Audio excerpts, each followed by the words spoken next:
వినాయకుడు ఏ విధంగా జన్మించారో, మన గణేశునికి మోదకాలన్నా ఉండ్రాళ్ళన్నా ఎందుకు ఇష్టమో ఆ కథ తెలుసుకుందామా?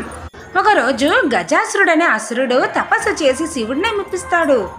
శివుడు ప్రత్యక్షమై వరం కోరుకోమనగా తన ఉదరంలో నిక్షిప్తమై ఉండిపోవాలని వరం కోరుకుంటాడు ఆ అసురుడు. ఆ పరమశివుడు లేకపోయేసరికి ముల్లో కాళ్ళు తలడిల్లిపోతాయి. దీంతో బ్రహ్మ విష్ణుమూర్తి ఉపాయంతో తన ఆటపాటలతో గజాసురుడిని మెప్పిస్తారు.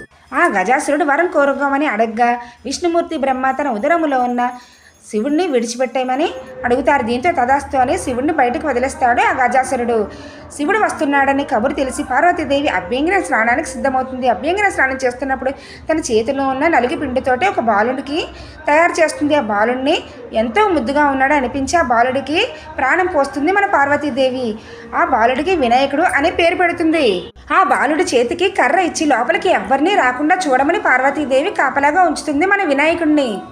ఇంతలో ఆ ఈశ్వరుడు కైలాసానికి రానే వస్తాడు. లోపలికి వెళ్ళనీయమని ఎంతగా అడిగినా బాలుడు ససేమిరా అంటాడు. తీవ్ర కోపంతో శివుడు కొంతసేపటి తర్వాత త్రిశూలాన్ని ఆ బాలుడి మీదకి విసరగా బాలుడి మెడ తెగి కింద పడుతుంది. ఆ బాలుడి రోదనతో పార్వతీదేవి పరుగున లోపల నుంచి బయటకు వస్తుంది. ఆ బాలుడిని అలాంటి పరిస్థితిలో తలభాగం లేకుండా చూడడం చూసి పార్వతీదేవి ఎంతో బాధపడుతూ ముల్లోకాలు పీకటిల్లేలాగా తన కోపాన్ని ప్రదర్శిస్తూ ఉంటుంది. దీంతో పరమశివుడు నంది భృంగిలను ఉత్తర దిక్కున ఉన్న గజాసురుడి ముఖభాగాన్ని తెమ్మని ఆజ్ఞాపిస్తాడు. ఆ ముఖభాగాన్ని తెచ్చి ఆ బాలుడి ముఖానికి అతికిస్తారు. అప్పటి నుంచి ఆ బాలుడు గజేంద్రుడి ముఖభాగంతో గజేంద్రుడిగా విఘ్న వినాయకుడిగా మనందరి చేత పూజలు అందుకుంటున్నాడు.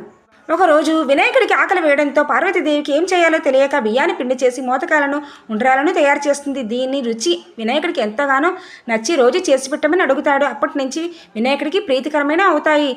దీంతో వినాయక జననం మోదకాల కథ పూర్తవుతుంది.